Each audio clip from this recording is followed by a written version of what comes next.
Vous avez été nombreux à réclamer ce Copa fait son match avec la team DD. Oui, la team DD est là. Le président Eugène Diomandé est présent. Son maillot, sa chemise est déjà mouillée. Le grand Adam Khalil, il est présent aussi avec sa veste. Oui, on va le mouiller ce soir. Il est sur mon terrain. Ils sont sur mon terrain ce soir. Vous êtes très nombreux ce soir, comme tous les soirs de nos matchs, car ici, nos invités s'expriment sans langue de bois. Ici, on reçoit des personnalités de tous bords, passionnés de football. Ce soir encore, nous parlerons des élections de la Fédération ivoirienne de football. Partagez et restez connectés.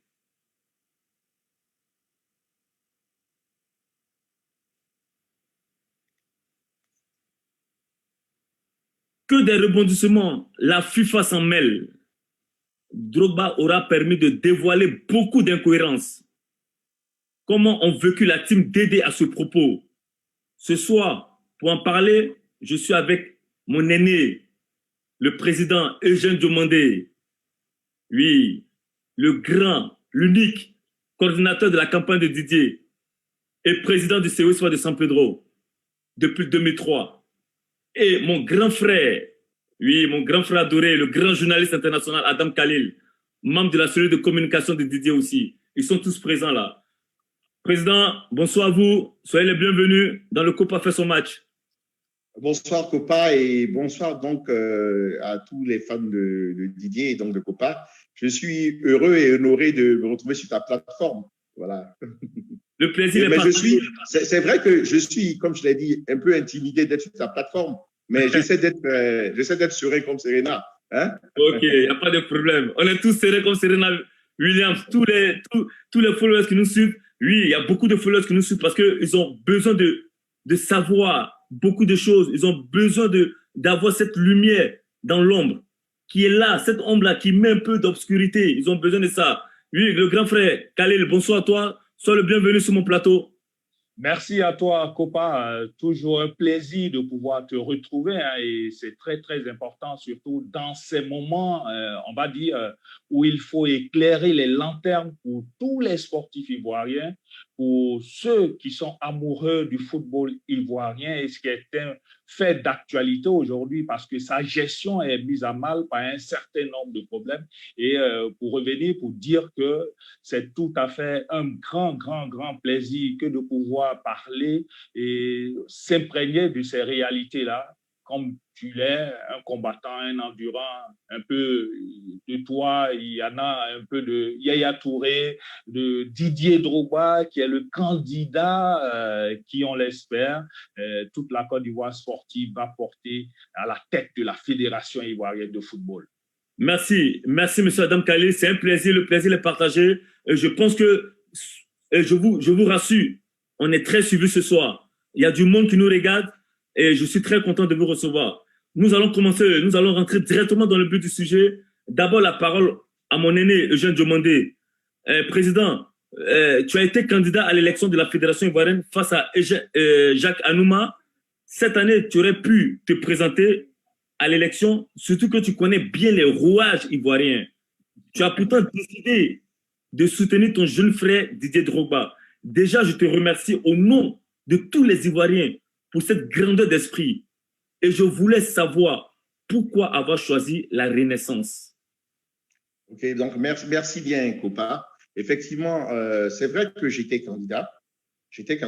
Et c'est vrai que étant de milieu en tant que consultant sportif d'abord et ensuite dirigeant, depuis plus de 20 ans, je connais bien le milieu, mais j'ai décidé de me présenter d'un premier temps par défi. Parce que j'avoue que je n'étais pas totalement prêt, mais je trouvais anormal de laisser aller seul au créneau des personnalités qui, à mon sens, incarnaient tous les vices et toutes les tares du football ivoirien. Voilà, donc je me suis dit, je ne peux pas laisser faire ça. Bon, j'ai entendu parler de la candidature de Didier, mais elle n'était pas encore définitive.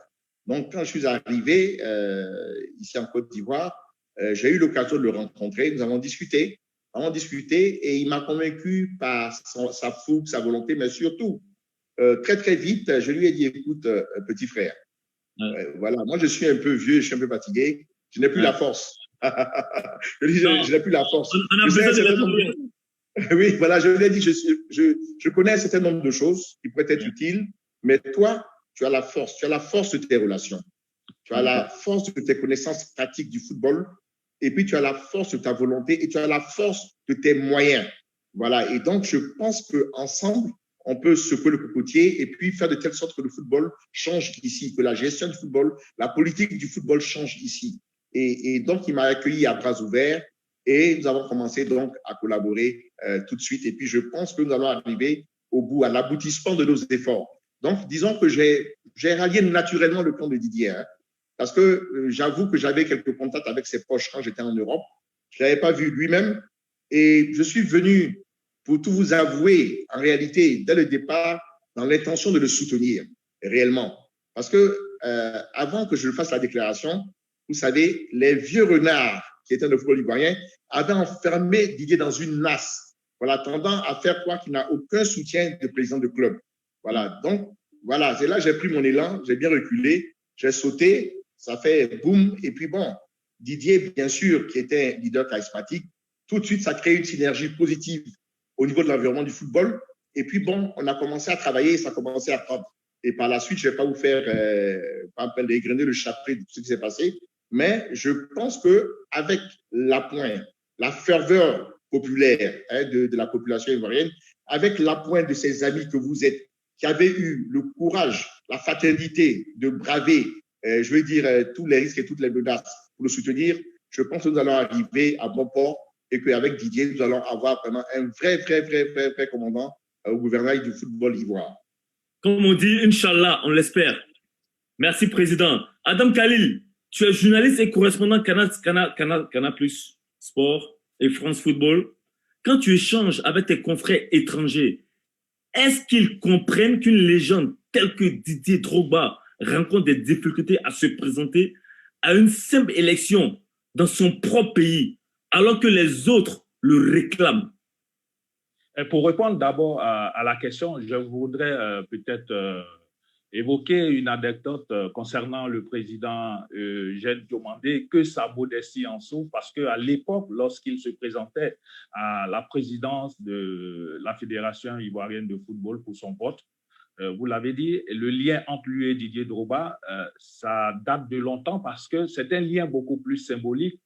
Déjà à l'époque, c'était un footballeur qui était le scrutateur lors du vote pour M. Eugène Diomandé, feu Sékou Bamba de Karamoko.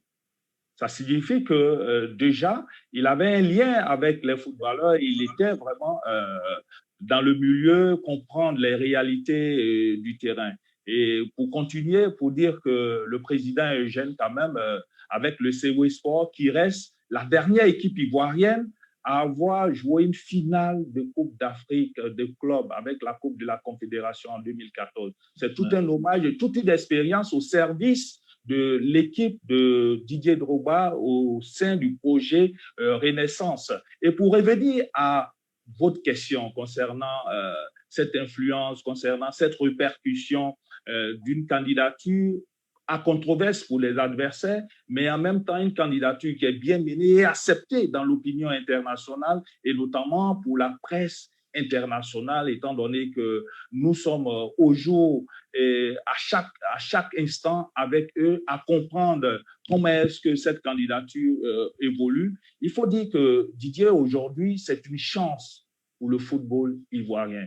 Ça l'a toujours été, c'est une vraie chance au niveau de l'industrialisation de cette activité footballistique, au niveau marketing, au niveau commercial. Et donc, forcément, et même au niveau de la communication, l'image de marque, cette identité de la Côte d'Ivoire. Et donc, il y a une fierté.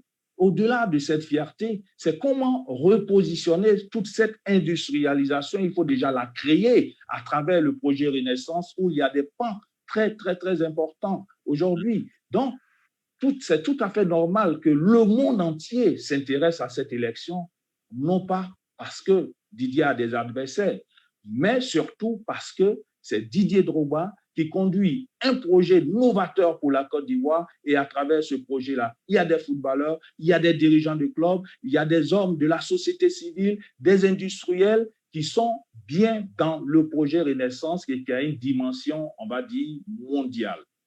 Ok, comme tu as parlé de mondial, oui, aujourd'hui ça a pris une ampleur parce qu'il y a un certain Didier Drogba. Revenons là où tout a commencé, sur cette histoire de parrainage.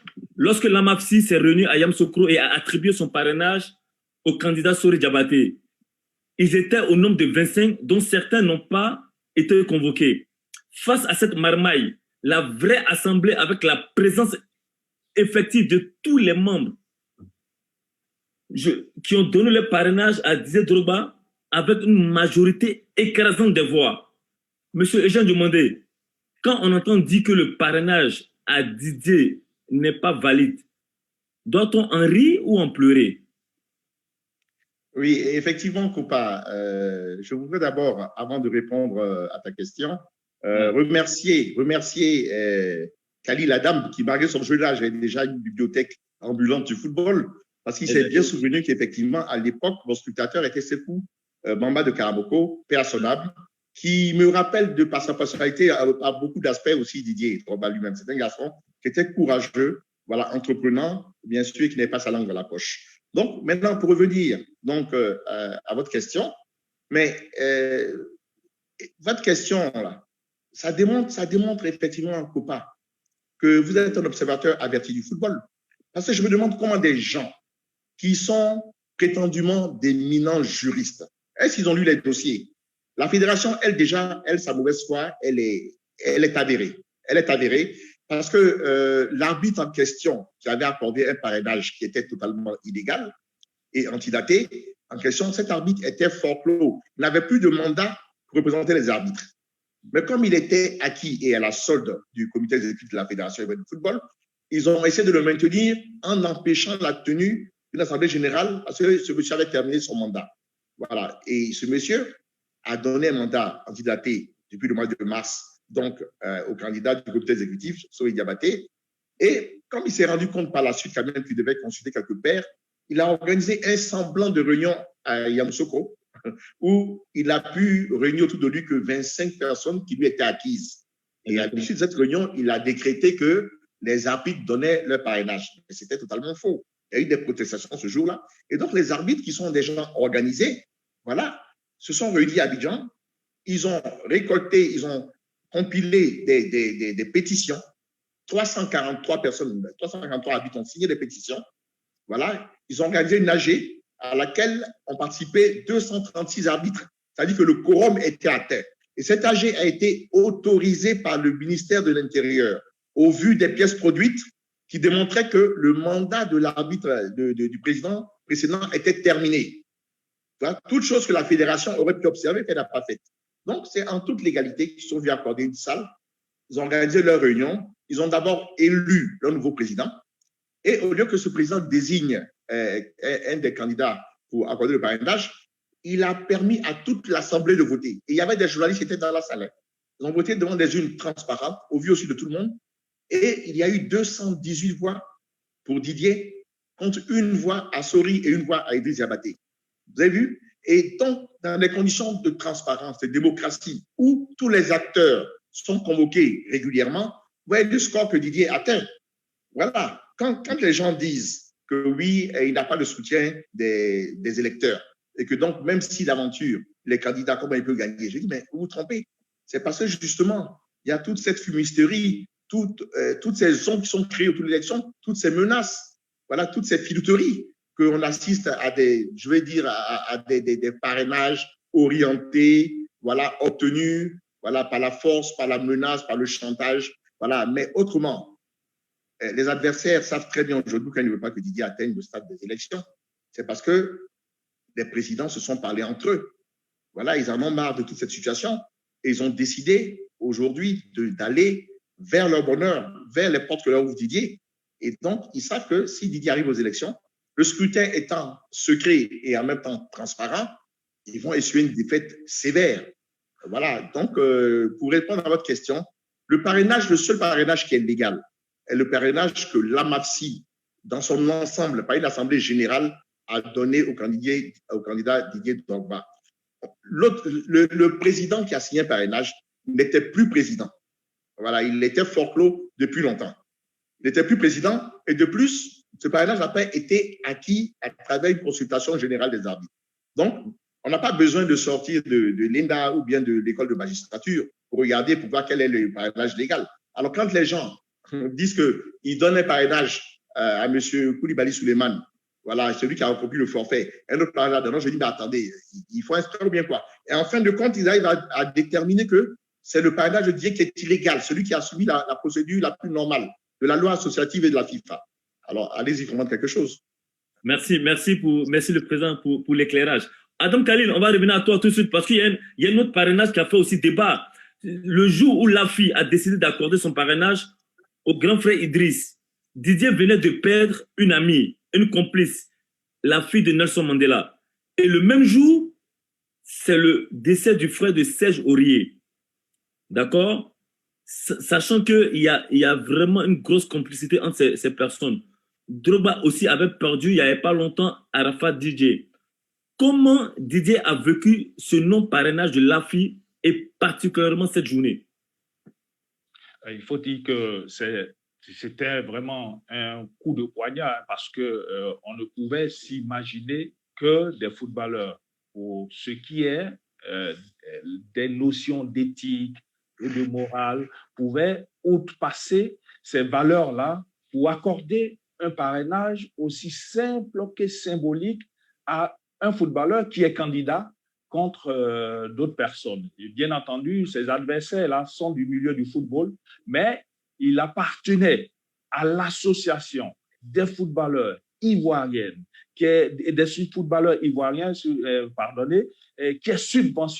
subventionnée et sous la tutelle de la FIFPro et de FIFPro Afrique, de pouvoir encourager pour l'une des rares fois un footballeur de la trempe internationale qui se positionne pour cette élection-là. Et donc, on l'a vécu comme une vraie trahison et cela s'est traduit par des manifestations des footballeurs du championnat, des différentes divisions nationales. En Côte d'Ivoire, ici, on a pu voir des témoignages de certains footballeurs, que ce soit dans les villes de Mans, d'Abengourou, de Korogo, même de Bouaké, un peu partout en Côte d'Ivoire et bien plus ailleurs. Ça traversait quand même les frontières. On a pu voir des réactions. Par exemple, de Yaya Touré, avec qui tu étais sur la pelouse à la finale de la CAN 2015.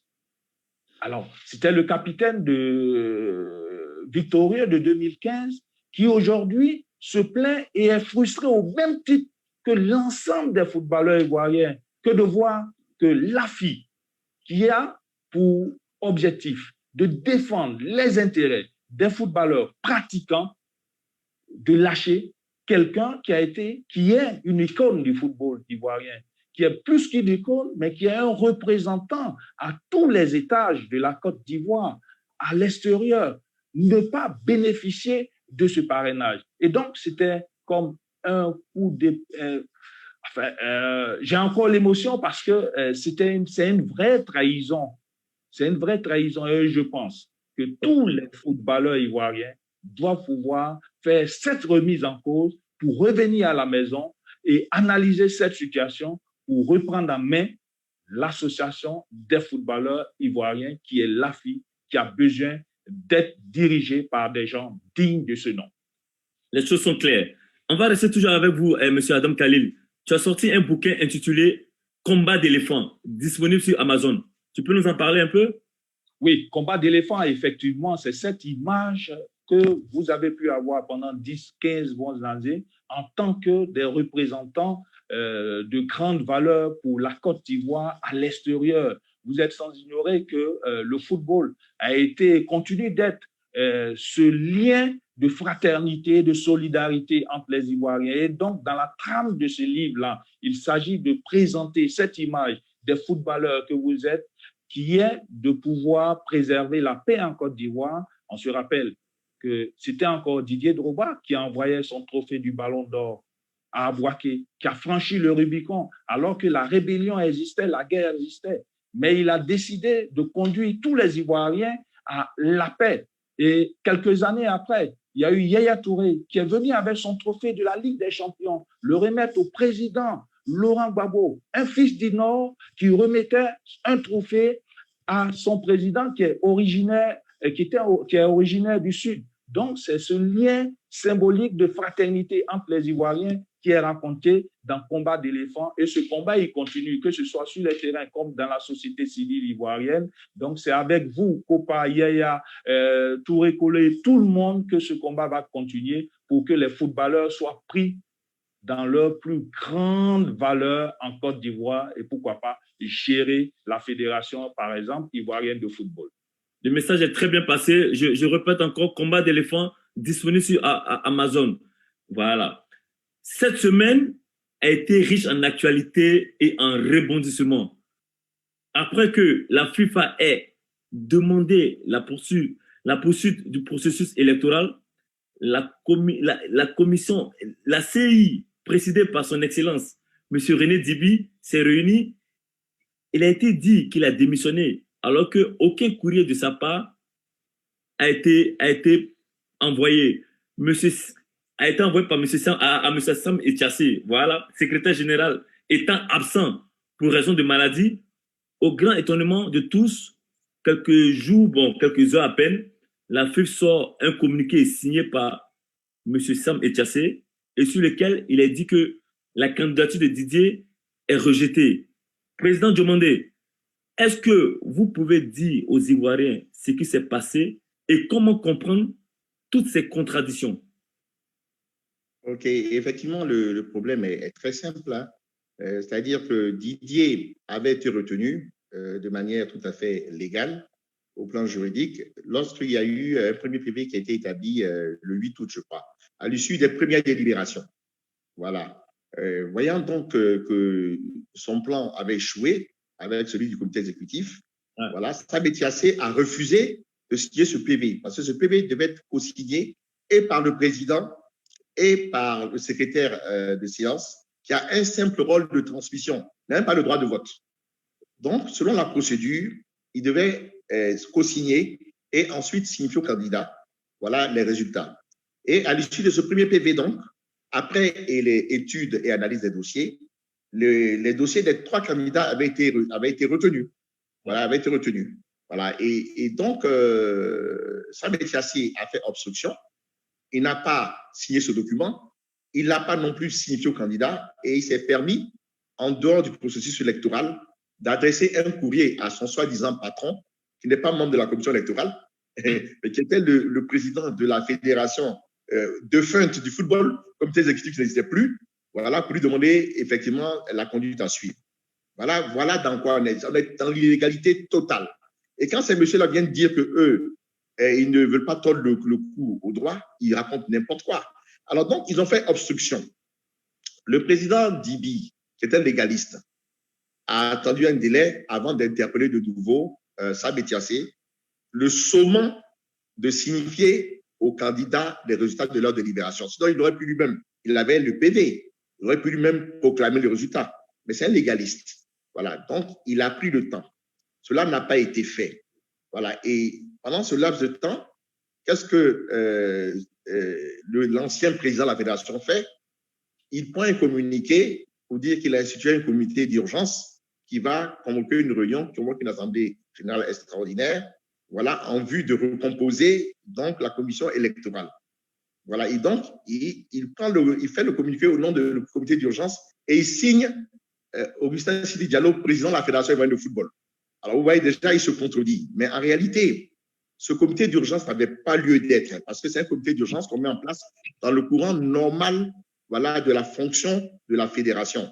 Mais dans un cas comme celui-là, où la commission électorale avait été mise en place, la commission électorale devient de fait la fédération de football. C'est elle qui gère les élections et qui gère les grandes décisions de football, c'est la commission. Ce ne peut plus être la fédération. Voilà. Donc, voilà, ils ont piétiné le droit. Tout ça parce qu'ils ne voulaient pas valider, je veux dire, la candidature de Didier qui avait, elle, été validée par la commission électorale dûment composée. Voilà. Et donc, il y a eu une autre réunion qui s'est passée. Et à cette réunion, le président Dibi a demandé donc que Sam Etchassé signe le PV et que les résultats soient signifiés au candidat. Et ce faisant, il s'est vu opposer, bien sûr, par la négative, la réponse de certains membres qui travaillaient pour le compte de la fédération, voilà, et qui ont demandé qu'il y ait une sorte de vote à nouveau. Alors, donc, il a claqué la porte. Mais il n'a pas démissionné. La nuance est là. C'est-à-dire que M. Dibi, qui a été désigné président de la commission électorale à l'issue de l'Assemblée générale ordinaire, comme le disait le texte de la commission électorale, M. Dibi demeure le seul président légal et reconnu envers la FIFA, la commission électorale. À partir du moment où il y a une réunion qui s'est tenue, sans lui, qu'il y a eu une recomposition qui a été effectuée en dehors de l'Assemblée générale ordinaire et sans l'accord de la FIFA, il fallait s'attendre à ce que, effectivement, cette réunion ne soit pas reconnue en tant que telle. Elle n'avait que pour seul objectif de faire croire que la candidature de Didier avait été reconnue à mauvais escient et d'éliminer Didier. Alors, c'était un peu trop gros, c'était cousu de fil blanc. Alors, de telle sorte que quand la FIFA a pris, en quelque sorte, la révocation par le comité exécutif du président de la commission électorale, elle s'est levée au nom des textes contre cette révocation et elle a suspendu automatiquement tout le processus électoral parce qu'il était hors des rails. Il était hors des rails et il était mené de manière, je veux dire, scandaleusement illégale. Voilà. Donc, ce qui s'est passé, c'est que la fédération a tenté un passage en force pour éliminer la candidature de Didier en dehors de tous les textes. Voilà. Et je ne sais pas sur quoi elle comptait. Je vois pour avoir l'accord de la fédération ivoirienne. Certainement que certains marabouts, là, ont dit qu'ils allaient endormir les gens de la FIFA parce que leur procédure était tellement grotesque et grossière que c'était impossible que la FIFA laisse passer cela. Vraiment. Donc, vous voyez, quand on est obnubilé, obsédé par la haine qu'on a vis-à-vis d'un individu, par la volonté de se maintenir coûte que coûte pour préserver ses propres privilèges, ben, on est aveuglé. C'est ce qui s'est passé. Donc, il n'y a pas lieu de croire, comme certains le disent, que la FIFA soutiendrait Didier. Non, la FIFA soutient ces textes, soutient le droit, voilà, et la normalité. Voilà, c'est le cas. Ok, président, vous avez parlé de suspension. Adam Khalil, le président a parlé de suspension tout à l'heure. Est-ce toutes ces incohérences qui ont poussé la FIFA à suspendre le processus électoral? Et ce qui me permet de faire cette précision, il y a un débat actuellement sur les réseaux sociaux, que ce soit en ville, que ce soit les détracteurs, peut-être pour la candidature de Didier Drogba, comme quoi la FIFA ne devrait pas s'intéresser à cela. Si, il faut que la FIFA s'intéresse à cela. Quand on est sous la tutelle d'une institution comme celle de la Fédération internationale de football association et qu'on bénéficie de ces subventions et qu'on participe à ces activités, que ce soit les séminaires, les forums qui sont financés par la Fédération internationale, il faut évidemment que la FIFA regarde et s'ingère dans ces problèmes locaux parce que les fédérations ne sont pas toujours bien organisées par la faute de certains individus. Et ce n'est pas la première fois que la FIFA va s'intéresser au problème du football ivoirien. En 2008, il y a eu un groupement de dirigeants de clubs qui a adressé des lettres à la Fédération internationale sous prétexte qu'il y avait des problèmes de gestion au niveau de la fédération. Ce groupement avait le label GIS, mais la FIFA a proposé une médiation à Zurich où les dirigeants des deux parties sont partis. Ensuite, au mois de mai 2018, la FIFA avait annoncé une suspension de la fédération, et je reprends les termes, de tout nouveau paiement ou virement en faveur de la fédération ivoirienne. Une décision qui faisait suite aux difficultés rencontrées par des auditeurs qu'elle avait missionnés, elle, la FIFA, en vue de vérifier une partie de la gestion. Pourquoi aujourd'hui, diantre, on ne voudrait pas que la FIFA s'intéresse et s'ingère dans un problème qui est créé de main de maître par des instigateurs, par un groupe de personnes qui ne voudraient pas le développement du football ivoirien. Il faut que ça s'arrête à un moment donné. Et donc, la FIFA a le droit de venir regarder ce qui se passe sous Cap en Côte d'Ivoire. comme elle a pu le faire en Sierra Leone récemment, au Nigeria, en Indonésie, au Soudan. Ce sont plus de 200 associations nationales qui sont concernées par cette fédération internationale parce qu'elle les finance, elle les subventionne et elle a un droit de regard sur le fonctionnement interne. Les choses sont claires. Président, je voulais ajouter, effectivement, je voulais ajouter que cette ingérence est une ingérence qui est positive et c'est une ingérence qui est consentie par les fédérations. Parce que dans le code électoral, il est prévu que lorsque le processus électoral rencontre un problème, que ce soit la FIFA, effectivement, qui intervienne pour régler ce problème. C'est clairement dit. Alors, ce n'est pas une intervention, je veux dire, épidermique et je veux dire conjoncturelle. C'est une intervention qui est prévue par les textes réglementaires, même de la Fédération ivoirienne de football. Donc, il n'y a même pas de quoi s'étonner. Et comme le disait tout à l'heure, Khalil a raison, la FIFA finance de manière lourde les fédérations de football. Et la FIFA a un droit de regard sur la gestion de ces fédérations. Je fais une révélation que le président Salif Bitogo a déjà faite sur une autre chaîne de télévision. Il est établi aujourd'hui que la Fédération ivoirienne de football a reçu plus de 300 millions pour le soulagement des clubs, des associations et des joueurs dans le cadre de l'épidémie de Covid. Mais cet argent n'a jamais été redistribué.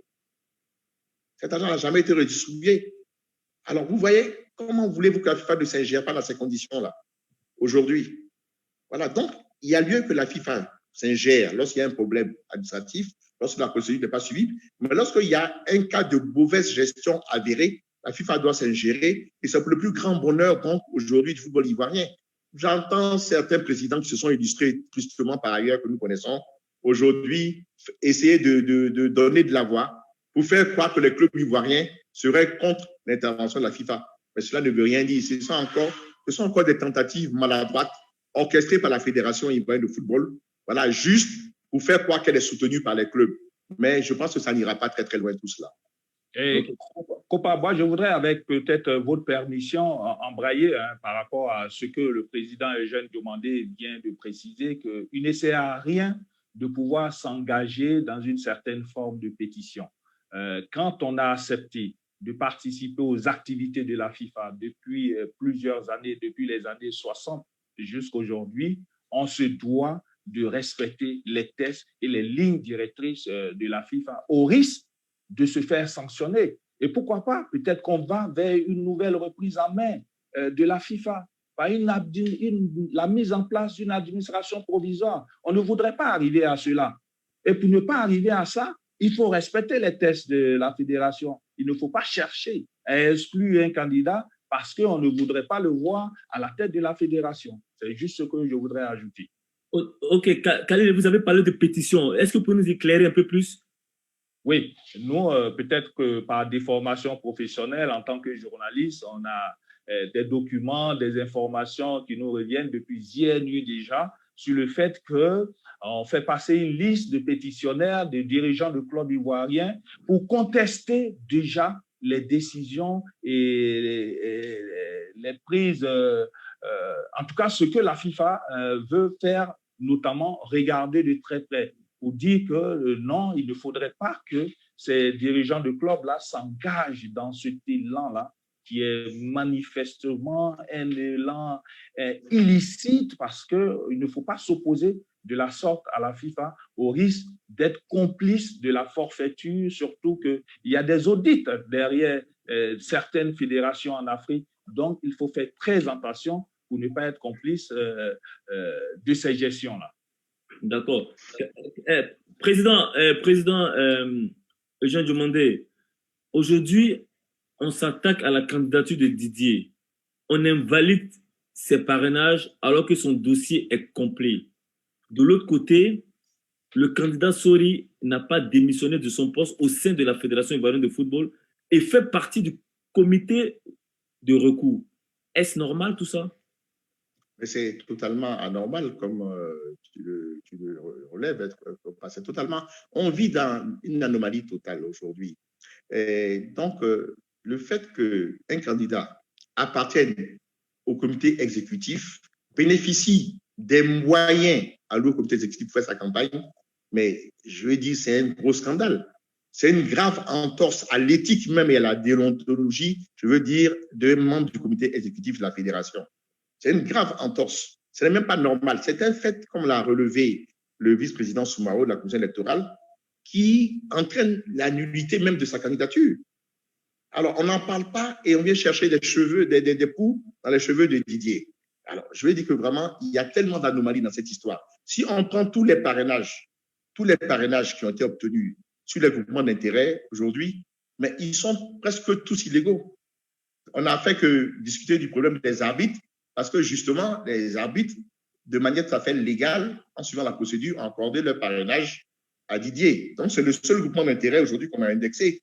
Mais je puis vous assurer aujourd'hui que tous les parrainages de groupements d'intérêt ont été acquis de manière illégale. Et nous en avons les preuves.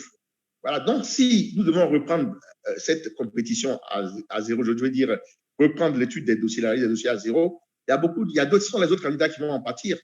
Nous savons, par exemple, que pour ce qui est du vote des médecins, le vote s'est effectué de manière tout à fait illégale. Ça, inbox, par message. Ça n'a même pas été dépouillé en présence des votants.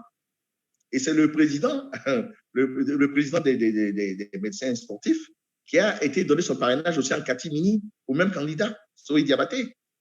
Nous savons comment ça s'est passé au niveau de la FI déjà. Vous avez vu, concernant Didier, les pressions qu'il y a eu. Voilà, les pressions qu'il y a eu, les chantages, comment vous dire ça, la corruption, voilà, qui a été établie. Mais au niveau des anciens footballeurs aussi, dont Bamine Alain est à la tête, il y a eu encore une grosse irrégularité. Le président étant lui-même absent pour des raisons de cas de force majeure liées au confinement, voilà, on n'a pas attendu qu'il convoque l'Assemblée, on n'a pas attendu qu'il soit là. Et on a fait composer un bureau de manière illégale, qui n'a pas fait d'AG et qui a procédé à un vote. Presque tous les parrainages, y compris même certains de ceux du candidat Idriss Diallo, sont des parrainages irréguliers et illégaux. C'est Didier seul qui a acquis un parrainage de groupe d'intérêt de haute lutte de manière légale, en suivant la procédure normale. Et aujourd'hui, c'est à lui qu'on s'en prend en voulant dénier la légalité de ces parrainages. Donc, je peux vous dire, tout simplement, que la FIFA est en train de reprendre les choses en main. Nous ne savons pas quelle décision elle va prendre encore et nous ne pouvons pas en préjuger. Mais rassurez-vous, quel que soit le cas de figure, c'est-à-dire en ce qui concerne la réorganisation de ces élections, Didier est bien placé pour remporter la palme parce qu'il a toujours travaillé de manière propre et honnête concernant ces élections en essayant de convaincre les différents électeurs à travers son programme de la Renaissance. Là où les autres ont agi à coup de corruption, à coup de chantage, à coup de pression, dans le même pas entrée, il y a certains candidats qui ont fait jouer des pressions politiques. Et voilà, pour avoir des clubs, des parrainages de clubs de groupes d'intérêt. Voilà, nous sommes mis en dehors de tout cela.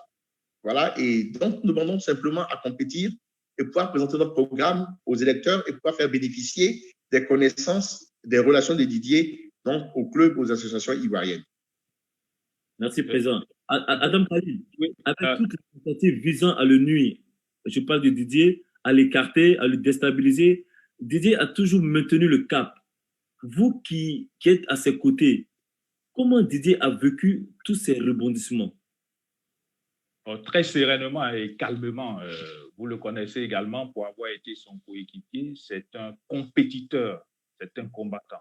Et ça, moi, j'ai eu à côtoyer Didier Drogba comme bon nombre de footballeurs ivoiriens, notamment depuis les années 2004-2005, avec cette montée en force de cette génération exceptionnelle que vous avez pu représenter. C'est un compétiteur. Imaginez la frustration qu'il a pu endurer à la veille de la Coupe du Monde 2010, alors que vous étiez au Japon. Il s'est blessé. On l'a blessé sur le terrain, au cubitus.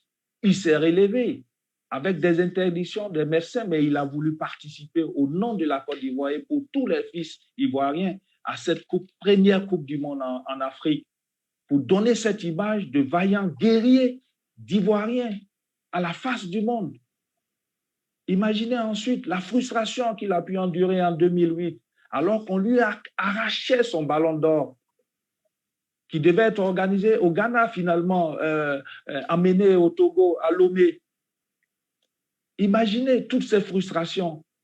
On va dire, il y a eu des pénaltys ratés, ainsi de suite. Mais il est revenu dans le jeu avec une forte mentalité. Et je peux vous rassurer que ce Didier Drogba, footballeur que vous avez connu, a grandi, a mûri et est devenu un vrai responsable à plus de 40 ans et qui veut prendre le destin du football ivoirien en main parce qu'il en a les qualités, il a le potentiel. Certains se sont permis de dire qu'il n'a pas l'expérience. Ils ont du mal faire la différence entre quelqu'un qui a de l'expérience et quelqu'un qui a du potentiel. Amadou Ampateba disait que le savoir est une chose, l'écriture en est une autre. L'écriture est certes la transcription graphique du savoir, mais elle n'est pas le savoir. Et nous pensons qu'aujourd'hui, que ce soit toi-même, Kopa, Yaya Touré, qui conduit la campagne de Didier Drogba lui-même, Faye Emers, Sam Abou Dominique, cette génération qui a remporté la CAN 92, on l'oublie souvent, mais elle est à côté de Didier Drogba également. Didier Otokoré, Marc Zoro, ce sont des combattants qui veulent imposer leur marque, qui prennent leurs responsabilités, qui veulent faire vivre à tous les Ivoiriens comment est-ce qu'ils ont appris le football professionnel et moderne. Pourquoi pas leur tendre la perche, leur donner cette chance-là? Pourquoi pas venir avec eux, s'associer pour pouvoir vivre et refaire revivre le football ivoirien? Okay. Et donc, Didier est un combattant et il ne s'arrêtera pas là. La FIF n'est pas une fin en soi. Il s'agit d'imposer le projet Renaissance pour le développement du football ivoirien. Et ça, c'est pour une longue et très longue durée. Merci beaucoup, Adam Khalil. Président, il y a beaucoup de followers qui nous suivent, plus de 2000 personnes qui nous suivent ce soir. Pour que tout le monde comprenne maintenant que la FIFA a stoppé le processus électoral et demande des documents à la FIFA. Que risque la FIFA actuelle et le football ivoirien? Bon, disons que la FIFA actuelle risque ce qu'elle mérite, c'est-à-dire une suspension pure et simple, voilà, de son mandat. Et je pense qu'on doit y arriver parce que cette fédération a commis de nombreuses bourdes.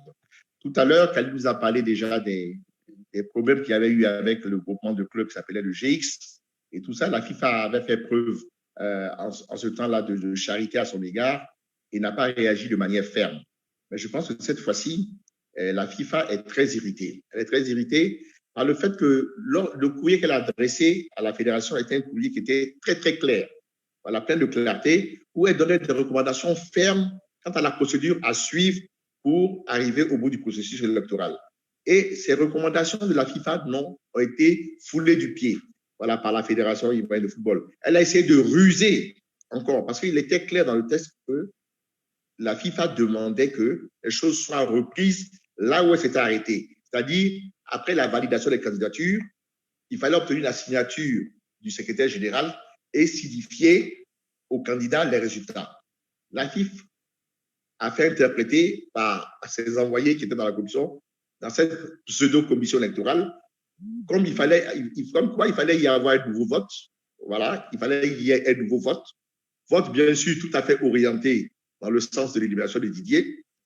Et là, comme par enchantement, le secrétaire général qui souffrait de Covid s'est amené à 23 heures pour consigner le PV sanctionnant l'élimination de Didier.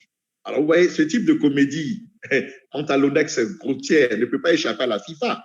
Voilà, c'est à cause de ça qu'elle a répondu par un courrier très ferme suspendant le processus électoral, demandant la production de documents. Voilà, c'est une marque de manque de confiance à l'égard de cette fédération qui s'amuse, voilà, qui fait de la plaisanterie de mauvais goût à son égard. Voilà, et déjà dans le courrier de la FIFA, nous voyons clairement que la FIFA sera sanctionnée. Donc, que la FIFA soit sanctionnée avec tous ces individus qui ont fait tant de mal au football ivoirien depuis 2 ou 3 décennies, ce n'est pas grave. Mais vous posez la question qui nous intéresse tous, que risque le football ivoirien aujourd'hui? Mais écoutez, le football ivoirien risque d'être mis sous administration provisoire. Sous administration provisoire, c'est-à-dire qu'on peut suspendre les élections pour un certain temps. La FIFA peut désigner un administrateur provisoire ou bien un comité provisoire qui aura son président. Voilà, et le président va être quelqu'un du monde sportif. Voilà, quelqu'un du monde sportif qui va être désigné donc par la FIFA et sera entouré d'acteurs du sport ivoirien. Voilà, donc ce ne sera pas une élection, ce sera un comité qui va sans doute diriger le football ivoirien, peut-être pour un minimum de 6 mois. De 6 mois, mais cette période peut aller jusqu'à 2 ans. Quand nous savons aujourd'hui que notre pays est engagé, a obtenu l'organisation de la CAN 2023 ou 2024, selon maintenant ce qui se passe avec la pandémie, c'est extrêmement grave. C'est extrêmement grave parce qu'il n'est même pas exclu que nous puissions perdre l'organisation de la CAN à cause des enfantillages, à cause du fait que certains individus mettent au devant de tous leurs intérêts personnels au-dessus de l'intérêt de l'État. Mais tout cela aussi, c'est peut-être la faute de l'État, parce que l'État fait preuve de laxisme. On laisse depuis longtemps faire ces individus, malgré les détournements que nous constatons, malgré les abus, les excès. Donc aujourd'hui, c'est toute la Côte d'Ivoire qui risque de payer les pots cassés. Donc aujourd'hui, nous avons vraiment de quoi être inquiets. La meilleure solution, pour finir avec votre question, la meilleure solution serait que la FIFA désigne des superviseurs, c'est-à-dire après avoir analysé les dossiers et regardé les dossiers, amène des superviseurs sur place pour vraiment, comme on dit, superviser, c'est un pléonasme, superviser les élections et procède à des élections avec une nouvelle procédure au niveau soit au niveau des parrainages, soit au niveau de l'élimination des parrainages, avec une nouvelle procédure et en désignant des candidats voilà, à aller à ces élections, en s'assurant de la clarté, de la transparence de ces élections. Cela peut se faire très, très vite, je pense. Et donc, dans ce cadre-là, si la FIFA décide d'amener des superviseurs pour les élections, elle va élaguer les textes, parce que les textes du code électoral même sont des textes qui sont très, très peu clairs, qui sont ambigus. Quand vous voyez l'article qui parle des parrainages, vous voyez que justement, il y a eu des problèmes, on parle de doux parrainage, mais c'est de multi-parrainage. Mais tout ça, c'est parce que les textes ne sont pas clairs. Les textes ne sont pas suffisamment clairs. Donc, à la limite, je veux dire aujourd'hui, si nous voulons éviter le spectre du comité provisoire, d'une suspension générale du football de Côte d'Ivoire et d'une perte éventuellement de l'organisation de la Coupe d'Afrique, il faut souhaiter que la FIFA vienne superviser les élections avec de nouvelles règles qui nous permettent d'aller vite à la désignation d'un président élu, et c'est ce que nous souhaitons. Président, est-ce dit la date du 5 septembre est compromise? Moi, à mon avis, oui. Elle est même, à mon avis, irrémédiable. Parce que quand vous dites qu'elle est compromise, c'est vraiment un euphémisme. À mon avis, elle est irrémédiablement annulée.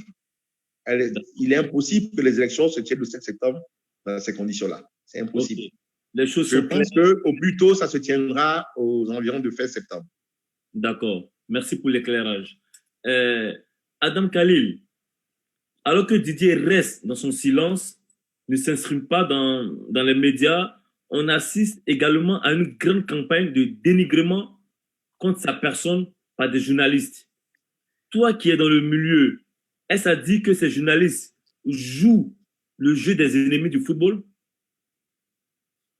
Il faut d'abord préciser la notion de journaliste qui est très, très, très, très importante du point de vue le respect de l'éthique et de la déontologie de notre profession. Je dis bien notre profession parce que le journaliste doit vivre de son art, de son activité et ne doit pas se lier de manière subjecte avec une certaine forme de corruption. Malheureusement, le constat qu'on fait depuis un bon moment, j'ai du mal à définir un certain nombre de personnes s'ils respectent les règles de la profession, parce que pour moi, ils ne sont plus journalistes depuis un bon moment. Peut-être qu'ils vont revenir en respectant les règles de déontologie, parce que ce sont purement des propagandistes et même des criminels de la plume qui décident de verser dans la gadoue sans preuve et avec une certaine forme de conviction qu'ils sont allés chercher ailleurs pour dire non, non, ce n'est pas cela le journaliste. Et les journalistes ivoiriens que nous avons connus le président Eugène Diomandé est là, feu son père Joseph Diomandé, Lévi Nyamké, ce sont des exemples. Et plus proche de nous, on a les Ouattara-Ego, les François Kokou, et pourquoi pas citer Rachid Sankwasi, Ricardo Zama, mon ami et frère Choualio Diomandé, à travers lesquels nous avons des vérités par rapport à cette gestion du football ivoirien. Et donc, pour revenir à votre question, je pense que certaines personnes, certains mercenaires qui sont venus dans la profession vont en ressortir comme ils sont revenus et les vrais journalistes vont rester à analyser, à aider les candidats qui veulent développer le football ivoirien parce que la Côte d'Ivoire en a besoin et je pense et je le redis, Didier Drogba est aujourd'hui le candidat qui fait l'unanimité, surtout pour les dirigeants de clubs, pour les supporters, pour les journalistes sportifs, pour toute la Côte d'Ivoire entière, parce que nous avons besoin de cette industrialisation effective de notre football. Il y a eu des relents dans les années 90 avec l'arrivée de Roger Waudien. Il y a eu des mécènes, Maître Mondon Julien, paix à son âme, le grand président, le grand Manitou, Simplice Zinsou. Il y a eu des présidents de fédération, Jean-Brice Wabi, qui ont eu à tracer et mettre les bases de cette modernisation du football ivoirien. Il faut que ça continue. Il ne faut pas se voiler la face. Les clubs ivoiriens ne peuvent plus arriver aux finales de Coupe africaine de clubs et même les demi-finales, les quarts de finale. Voire, on ne participe même plus à ce niveau-là. L'équipe nationale, depuis 2015, il ne faut pas se voiler la face. Nous ne sommes pas allés à la dernière Coupe du Monde. C'est un échec patent. Il faut évidemment analyser tout cela. Et c'est le rôle des journalistes sportifs d'être crédibles, objectifs et parler de développement du football ivoirien. Voici pourquoi je les invite à revisiter le projet Renaissance du football ivoirien. Les choses sont claires. Didier Drogba, le choix du peuple. Le peuple triomphe toujours. Nous sommes au thème de l'émission. Pour cette dernière question, on va clôturer avec le président Eugène Diomandé. Président, pendant qu'en Côte d'Ivoire, les frères d'âmes de Didier ont décidé de ne pas le soutenir à l'étranger, de plus en plus de personnalités du ballon rond apportent leur soutien à Didier, tels que Djibril Cissé, qui était même dans cette émission, Pascal Fendouno de la Guinée, Yaya Touré, et hier, il y a eu l'ex-capitaine des Black Stars du Ghana, Asamoah Gyan, qui vient s'ajouter à cette longue liste. Penses-tu que Didier peut être un exemple pour d'autres pays africains sur le fait que des footballeurs prennent les rênes de leur corporation? Ta question est opportune et elle est excellente pour clôturer cette émission. Effectivement, je pense que Didier est un éclaireur, c'est un avant-gardiste. Parce que je pense qu'aujourd'hui, il faut que le football revienne aux véritables acteurs du football. Voilà, il faut que cette gérontocratie, c'est-à-dire cette vieille garde qui s'accroche depuis 30 ans au football pour sucer le sang de la jeunesse ivoirienne de football, il faut qu'on puisse la dégager. Et c'est normal. Vous savez, quand vous entrez dans une caverne sombre avec des vampires aux dents aiguisées, voilà, qui sont en train de sucer le sang des jeunes, mais ils ne veulent pas partir, ils essaient de vous tuer. Voilà, c'est ça qu'on assiste aujourd'hui. Mais vous dites, et ça fait de la peine. Il est anormal que Didier soit adulé, soit soutenu à l'extérieur par ses pairs, les footballeurs africains, en dehors je vais dire, de certains frères comme Yaya et toi ou d'autres, et que par contre, il soit combattu.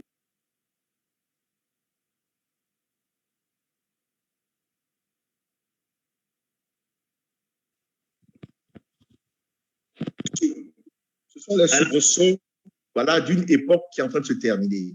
Ceux qui aujourd'hui s'attaquent à Didier, les anciens footballeurs, c'est peut-être des gens encore qui n'ont pas assez de maturité, qui veulent se mettre sous la coupe, à l'ombre de certaines personnalités qui, à mon avis, ne leur montrent pas leur vrai visage. Ne leur montrent pas leur vrai visage. Et je crois qu'aujourd'hui, il est temps. Et je veux dire, l'union des forces qu'il y a aujourd'hui entre Didier et moi, c'est une sorte de passage de relais, de passage de flambeau, effectivement. Voilà, parce que, et j'en suis fier, parce qu'au-delà de Didier, il faut que vous autres, Copa, Yaya, d'autres, Blaise Kouassi. Mais on doit vous encourager aujourd'hui même à prendre des clubs de football. Pour moi, ce n'est pas une menace. Et les dirigeants actuels ne doivent pas le sentir comme une menace, ça doit être une fierté. On doit vous encourager à reprendre des clubs de football parce que vous avez pratiqué au plus haut niveau. Vous avez une expérience pratique, vous avez une connaissance théorique aussi qui permettra au football de se lever. Et puis, vous avez un peu plus de moyens que la plupart des présidents de clubs actuels. Mais c'est parce qu'on vous maintient à l'écart qu'aujourd'hui, vous ne pouvez pas faire profiter de vos moyens, voilà, de votre science et de votre volonté au football ivoirien. Donc, je pense que tout cela, on doit en crever l'abcès aujourd'hui. Et je rejoins Khalil pour dire qu'avec Didier, ça va être une nouvelle ère, je vais dire, d'excellence, d'espérance et d'excellence. Parce qu'au-delà du comité exécutif de la Fédération ivoirienne, qu'on connaît suffisamment pour sa médiocrité, mais ce sont tous les médiocres qui soutiennent la Fédération aujourd'hui. Vous parliez des journalistes qui s'attaquaient à Didier, mais ce sont des journalistes médiocres qui vivent des subsides, des prébendes, on leur donne des petites enveloppes, on leur donne pour raconter des mensonges et protéger des gens qui passent leur temps à enfoncer le football ivoirien. Ce sont ceux-là aujourd'hui qui se débattent et qui considèrent Didier comme un danger parce qu'ils savent que Didier va promouvoir l'excellence. Voilà, et ils savent qu'ils n'y ont pas leur place. Ils préfèrent donc pérenniser, laisser en place le système ancien. Voilà, et pour eux, Didier est un ennemi parce qu'ils ne pourront plus manger. Voilà dans quoi on vit là actuellement. Donc, c'est un combat qui ne doit pas nous faire peur. Et je voudrais demander aussi à tous ceux qui vous suivent aujourd'hui de s'armer de courage et puis d'espérance parce que nous allons gagner. Nous allons gagner parce que nous sommes dans la vérité, voilà, et nous sommes soutenus par la grande majorité de la population. C'est vrai qu'il y a un corps électoral qui est là. C'est vrai qu'il y a encore quelques incompréhensions. Il y a quelques incompréhensions au niveau du corps électoral, mais je pense qu'on ne peut pas demander aux personnes de changer brutalement en quelques semaines. Voilà, alors qu'elles ont vécu pendant 30 ans dans l'obscurité et dans la soumission d'un comité exécutif tout puissant, voilà, qui les tenait sous le joug de la menace. Alors, donc, je pense qu'il faut que les gens soient compréhensifs à l'égard des dirigeants du club. Nous, on a commencé à parler avec eux. Ils savent ce qu'il leur reste à faire et nous avons bon espoir que les élections aient lieu d'ici fin septembre et que Didier soit élu pour permettre au football ivoirien de revivre et de renaître. OK. Très rapidement, avec Adam Khalil, pour un mot de fin. Juste pour dire qu'il faut croire au projet Renaissance qui est incarné par la team Dédé, conduite par Didier Drogba, depuis Kopa Barry, Yaya Touré, Emes Faye, tout le monde, parce que ça prend en compte le cas des dirigeants de football ivoirien, les notions de formation, son applicabilité au niveau de la construction des stades, des terrains modulables. Il y a un certain nombre d'éléments importants comme ça qu'il faut visiter dans le projet et venir vers ce projet-là qui a été concocté. Et ça, il ne faut pas se le cacher, qui a été fait par des dirigeants de clubs. Les cellules de réflexion et de travail ont débuté depuis 2 ans, voire 3 années, 4 ans pour certains, autour de ce projet Renaissance. Et donc, il faut comprendre que depuis des années, Didier Drogba est sur ce projet-là. C'est pourquoi il faut féliciter les dirigeants de club qui n'ont pas encore mis leur tête au grand jour pour qu'ils viennent et continuent de lutter. C'est vrai qu'il y a certains qui sont dans les autres camps, mais ils viendront et aider Didier Drogba à acheminer tout ce projet-là à la tête du football ivoirien. Président, vous voulez rajouter encore quelque chose? Je voulais juste, quand même, parce que vous êtes modeste, je voulais quand même juste te féliciter, Kopa. Parce qu'on a parlé de la fédération, des clubs, de ce que les footballeurs qui viennent de terminer leur carrière peuvent faire, mais il y a aussi la consultance, il y a l'audiovisuel. Et je veux dire que tu m'as agréablement surpris aujourd'hui, vraiment, par la maîtrise avec laquelle tu as vraiment dirigé cette émission. Voilà, et donc je voulais te féliciter, t'encourager dans ce sens-là, parce que dans le football, il y a plusieurs segments.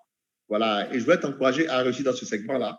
Voilà, et puis comme je suis certain de ta réussite, il faut qu'on se voit pour discuter un peu d'une collaboration à cet effet-là aussi.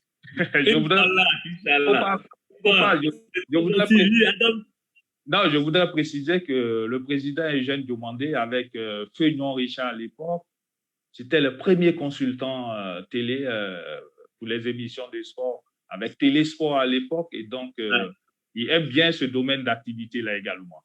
Merci à vous. Mais vous avez quel âge, Khalil? Parce que Vous n'avez pas 60 ans, mais vous vous souvenez de tout. Non, justement, c'est le savoir qui fait l'expérience dans la team Didier Drogba. Voilà. Voilà. Ah, c'est clair. C'est clair. Président, et je demandais, je vous remercie, l'aîné, mon grand frère, Adam Khalil. Ça a été un honneur pour moi de vous recevoir sur mon terrain. Aujourd'hui, vous avez permis aux Ivoiriens, à mes followers, de mieux comprendre les contours de cette élection et de savoir à peu près où on va. Plus que jamais, nous restons vigilants et déterminés. Notre candidat est serein comme Serena Williams. Soyons tous des Serena Williams. Merci à vous de nous avoir suivis. À très bientôt. Bisous là-bas.